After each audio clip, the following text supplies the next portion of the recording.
have a new thought for you. Many times when we're speaking about self-worth, we use this verse, Psalm 139:14. I will praise thee, for I am fearfully and wonderfully made. Marvelous are thy works, and that my soul knoweth right well.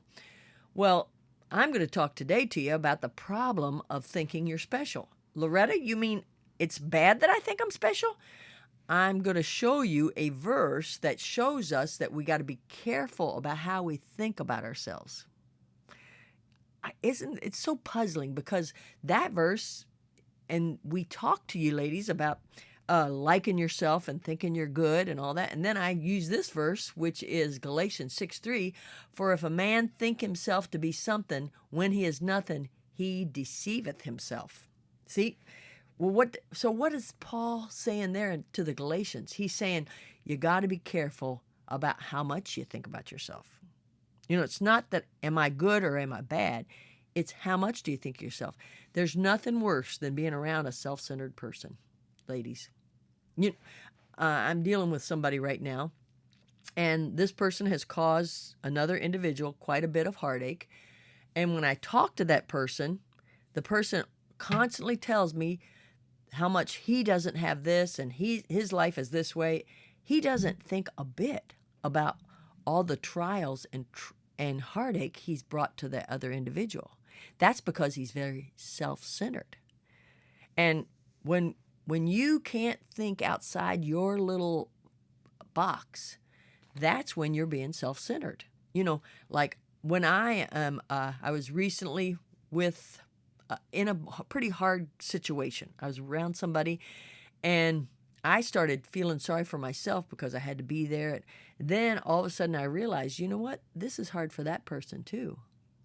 It's hard for me to put myself in their situations when I am being very self-centered, because I just want to feel sorry for myself, and I want to think about that I'm something special. Can I tell you, as I've traveled, there's been times, and I always try to be honest with you. There's been times when I have felt like this church, they don't know who they have. I've said that. That's terrible. Do you know I'm just telling you, that's horrible that even flashes through my little pea brain, because I'm nothing. Maybe because they take advantage of us or have us maybe overwork us. I don't know what I was thinking, but I remember thinking that, and now I look back at my age, I think, boy, they did know who they were, and whatever they asked me to do is what God wanted me to do, and I should not have been thinking that selfish thought of they don't know who they have. Sometimes when I go to ladies' meetings and I'm treated a little bit like, just sit here and do this, and they don't try to make things comfortable for me. I'm thinking, I'm your guest.